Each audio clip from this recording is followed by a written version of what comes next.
안녕하세요. 주식유치원 야나주입니다. 자, 오늘 4월 29일 금요일도 여러분과 함께 주요 경제 뉴스 살펴볼게요. 오늘 살펴볼 주요 뉴스 5가지는요. 먼저 전일 미국 증시 나스닥 3% 상승했습니다. 4개월 만에 거래 재개된 오스템 임플란트 21% 하락 마감했는데요. 헬스케어와 노령화의 수혜를 받아서 많은 개인 투자자들의 관심을 받는 오스템 임플란트 줍줍 타이밍은 언제로 보는지 전문가들의 의견 전해드리고요. 네 번째, 원달러 환율이 급등해서 6일째 상승해서 1270원을 돌파했다는 뉴스. 마지막으로 63빌딩 보는 거 아니냐? 무슨 얘기냐고요? 바로 삼성전자 주가 얘기입니다. 삼성전자 주가가 왜 이렇게 하락하는지도 살펴볼게요.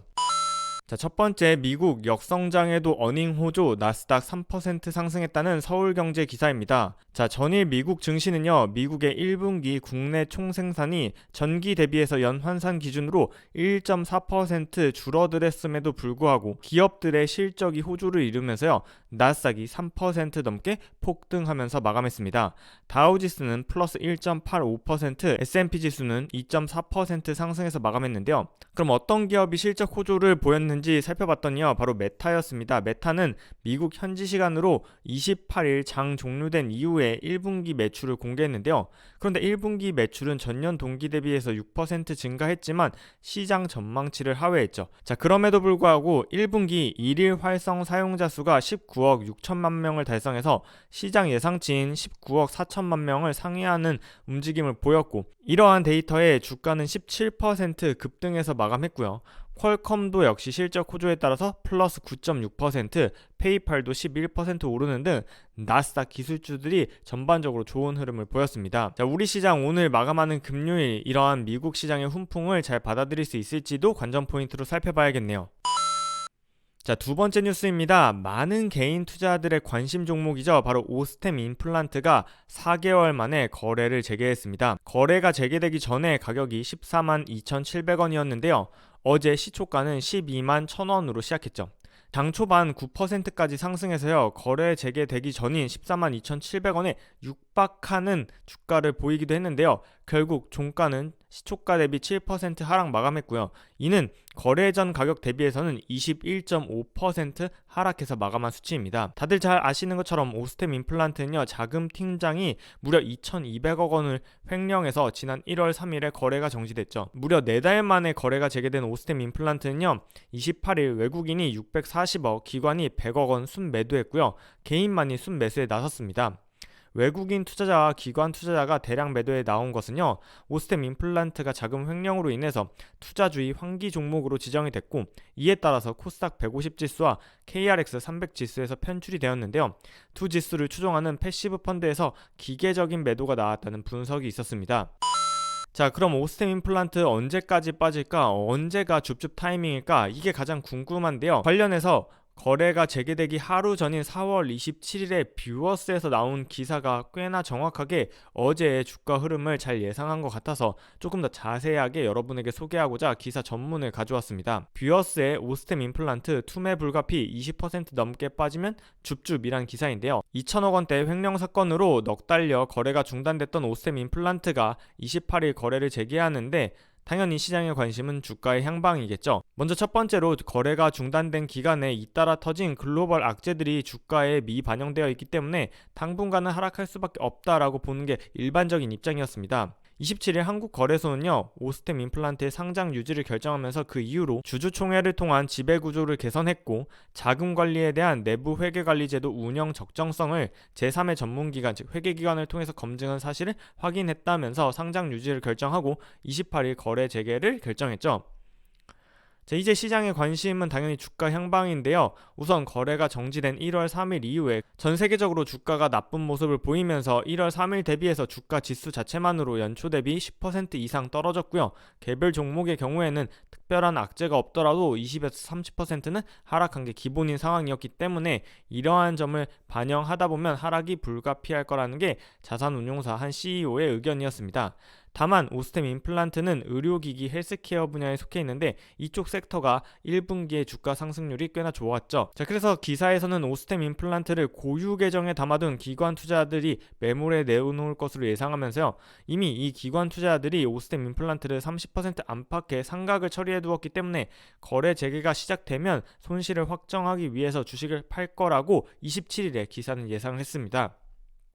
또한 고유 계정이 아니라 주식을 펀드에 담아둔 기관들 역시 당분간 국내외 증시가 불확실성이 높기 때문에 빠지면 다시 사는 한이 있어 일단 손실을 확정하는 방법을 택할 가능성이 높다는 게 안팎의 중론이다 라고 하면서요, 기관 투자자들이 보통 손절에 소요되는 기간은 국민연금 등과 같은 규모가 큰 연기금을 제외하면 보통 하루면 충분한데 현재 오스템 임플란트의 기관 보유 비중이 10% 정도니까 하루 정도는 손절이 나올 수 있다라고 예상을 한 거죠. 특히 현재 전업 투자자인 전직 운용사 펀드 매니저의 인터뷰를 따면서요, 헬스케어와 고령화의 수혜를 그대로 받고 있는 오스템 임플란트는 길게 보면 급락시 좋은 기회가 될 수도 있다. 하지만 28일 내일은 수급 이슈가 워낙 예민하게 작용할 것이기 때문에 하루 이틀 하한가 수준의 낙폭이 있을 수도 있다라고 예상을 했는데요. 그의 예상이 그리 틀리지는 않았네요. 그러면서 이 전문가가 뭐라고 했냐면, 지수와 개별 종목의 낙폭을 감안해보면 20%가량 떨어지면 보합 수준이라고 보면 된다. 펀더멘털을 감안하면 그 이하 가격대로 가면 매수해 볼 만한 주식이다 라고 덧붙였는데요. 27일 날 나온 기사가 28일의 상황을 꽤나 정확하게 맞췄네요. 이러한 오스템 임플란트는요, 외국인 동향이 주요 변수입니다. 오스템 임플란트의 외국인 비중은요, 작년 말 기준으로 무려 43.7%에 달합니다. 라자드 펀드, 노르웨이 국부 펀드, 빅토리 캐피탈, 피델리티 운용, 뱅가드, 블랙락 등 세계적인 운용사들이 오스템 임플란트를 보유하고 있었는데요. 이 중에서 가장 많은 주식을 보유한 라자드 펀드의 경우에는 국내 컴플라이언스의 영향을 받지 않는다는 점에서 국내 기관과는 달리 상각 처리를 하지 않았을 거라는 게 업계의 추론이었습니다. 오스템 임플란트가 이렇게 대규모 횡령 사건에도 불구하고 많은 관심을 받는 건 바로 오스템 임플란트의 역대급 실적이었는데요. 오스템 임플란트는 거래가 재개되기 전에 1분기 잠정 실적을 발표했는데 1분기 매출액이 2,340억 원으로 전년 동기 대비해서 36% 이상 증가했고, 영업이익 역시 100% 이상 증가한 512억 원을 달성해서 분기 첫 500억 원을 돌파했기 때문이죠. 이러한 실적에 대해서 한 시장 관계자는 횡령 사고의 후폭풍에 시달리면서도 이렇게 좋은 실적을 내놨다는데 의구심이 들기도 하지만 안팎의 관심이 집중된 기업인 만큼 회계법인들이 더 꼼꼼하게 실적을 살펴봤을 거라는 점에서는 믿을 수도 있지 않나 하는 헷갈리는 의견을 내놨습니다. 여기서 그럼 자산운용사들이 상각 처리했다는 건 무슨 뜻일까요? 오스템 임플란트가 거래가 정지되고 투자주의 환기 종목으로 지정이 되면서요, 자산운용사들은 보유하고 있는 오스템 임플란트의 지분을요, 회계상 30에서 40%로 이미 손실 처리를 해두었습니다. 삼성자산운용은요, 오스템 임플란트의 한 주 가치를 85,000원으로 평가해서 나머지 금액을 전부 손실 처리했고요. 미래에셋은 85,600원으로, KB자산운용은 97,700원으로, NH아문디 자산운용은 99,900원으로 상각 처리를 했기 때문에 만약 이 이상의 주가에서 주식을 팔 수 있었다면 자신들이 손실 처리한 것보다는 오히려 플러스가 나는 상황인 거죠. 이렇게 오스템 임플란트가 큰 관심을 받는 이유는 바로 오스템 임플란트가 임플란트 업계의 압도적인 시장 점유율 1위 기업이라는 점입니다. 오스템 임플란트의 시장 점유율은 국내에서 45%로 1위를 지키고 있고 수출도 큰 폭으로 성장하는 기업이죠. 그럼 오스템 임플란트 이렇게 단기 변동성 롤러코스터 주가는 언제쯤 끝날까요? 증권가의 예상을 살펴보면요, 오스템 임플란트에 일단 펀더멘털은 문제가 없지만 당분간은 주가 변동폭이 커질 수 있기 때문에 개인 투자자들은 주의해야 한다고 당부했습니다. 서근희 삼성증권 연구원은요, 기관은 매도가 나올 건데 기업은 견고한 실적이 있어서 기대감이 다르기 때문에 변동성이 매우 높을 거다라고 예상했고요. 김충현 미래에셋증권 애널리스트는요, 평판 하락으로 인해서 경쟁사들에게 점유율이 뺏길 가능성이 제기됐지만 올해 1분기 실적을 보니까 이러한 우려는 조금 지나친 거 아닌가 하는 생각은 든다. 김충현 연구원은요, 횡령 금액 상각에 의해서 현금성 자산은 감소했지만 견조한 영업 상황에 힘입어 현금 흐름 개선이 유지되고 있기 때문에 재무적인 리스크는 그렇게 커 보이지 않는다고 판단했습니다. 다만 수급 이슈로 인해 단기적으로 주가 변동성이 커질 수 있고 투자주의 환기 종목 지정에 의해서 발생하는 기관과 외국인의 매도 물량, 평판 리스크로 인한 매도 물량, 코스닥 150 등 주요 지수 편출 등 이벤트가 가능하니까 이러한 점을 잘 유의해야겠다고 얘기했네요. 네 번째 뉴스입니다. 파죽지세 원달러 환율이 1270원을 돌파했다는 한국경제 기사입니다. 어제에도 이틀 연속으로 원달러 환율이 크게 상승했다는 뉴스 야너주에서 전해드렸는데요. 원달러 환율이 하루 만에 다시 7원 올라서 5원으로 마감했습니다. 환율은 6거래일 동안 가파르게 상승하고 있는데요. 정부가 이번 달 들어서만 3차례 구두 경고성 메시지를 냈지만 환율의 급등은 막지 못했죠. 어제 28일 일본은행이 금리를 동결하면서 엔화 가치는 하락하고 달러화 강세가 보이자 원달러 환율도 크게 상승한 건데요. 주요 6개국 대비해서 달러 가치를 보여주는 달러 인덱스는 103선을 돌파해서요. 2017년 이후에 최고치를 기록했습니다. 자, 이렇게 국제적으로 달러가 강한 모습을 보이면서 원달러 환율도 계속해서 오르고 있는데요. 환율이 상승하게 되면 수입 물가가 올라서 가뜩이나 물가 상승폭이 큰데 이러한 인플레이션에는 악영향을 미칠 것 같습니다.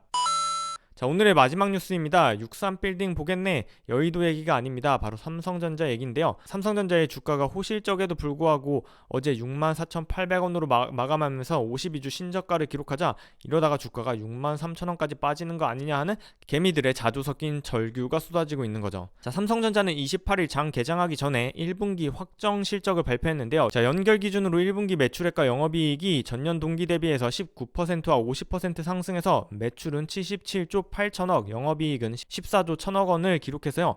비수기로 알려진 1분기에 역대 최대 매출을 기록했습니다. 이렇게 예상을 뛰어넘는 호실적에도 삼성전자는 52주 신저가를 갈아치우고 있는데요. 가장 중요한 원인이 외국인이 한 달 넘게 삼성전자를 팔아치우고 있다고 하네요. 외국인의 지분율은요 50.9%까지 낮아졌는데요. 자, 이렇게 외국인의 지분율이 51% 아래로 떨어진 건 2016년 6월 이후 5년 만이라고 하네요. 외국인의 지분율 변화를 살펴보면요 2021년 4월 즉 1년 전에 54.6%였는데요 현재 50.9%로 1년 만에 무려 4%나 낮아졌습니다. 그럼 도대체 삼성전자 외국인들은 왜 이렇게 팔까요? 조선비즈의 삼성전자 손절하는 외국인 그 기사 내용 자세히 살펴보면요 삼성전자 주가가 하락한 건 방금 살펴본 것처럼 외국인이 계속해서 팔고 있기 때문입니다. 자, 한 달 동안 외국인은요 삼성전자의 주식을 모두 4조 4천억 팔았는데요. 같은 기간 외국인이 코스피 시장에서 순매도한 금액이 5조 7천억이라서요. 이 금액의 무려 76%를 삼성전자를 판 겁니다. 그럼 외국인은 이렇게 삼성전자를 왜 팔고 있을까요? 바로 미국의 연준의 고강도 긴축 시사 그리고 중국의 봉쇄 등으로 세계적인 이슈가 우리나라뿐만 아니라 신흥국 전체에 대해서 위험 요소로 작용하니까 신흥국 중에서 가장 선진국 같은 한국 그리고 그 한국을 대표하는 삼성전자를 외국인들이 팔고 있다는 거죠. 외국인 투자자들은 글로벌 위험 자산에 대해서 경계적으로 대응하고 있고 그에 따라서 삼성전자 주식을 매도하는 거라고 분석했습니다. 그럼 이러한 삼성전자 언제쯤 반등할 수 있을까요? 아쉽게도 기사에서는 외국인의 매도세는 당분간 지속될 거라는 분석을 했는데요. 김용구 연구원은요. 주가가 오르려면 삼성전자를 외국인이 매수할 수 있는 환경이 만들어져야 하는데 미국의 물가가 피크아웃이 나오지 않았고 연준의 긴축 환경도 아직 5월과 6월 가파른 긴축을 FOMC가 예정되어 있으며 러시아 우크라이나의 지정학적 불안 역시 해소되지 않았기 때문에 당분간은 외국인이 순매수로 돌아서기는 어려울 것 같다는 전망을 보였습니다. 자, 오늘 영상에서 언급한 종목의 매수 매도 추천이 아니라는 점 잘 알고 계시겠죠? 자, 4월 29일 금요일 오늘 살펴본 주요 뉴스는 여기까지입니다. 오늘도 야너주와 함께 공부해 주셔서 감사하고요. 저는 다음 영상으로 다시 돌아올게요. 그럼 다음에 만나요. 안녕.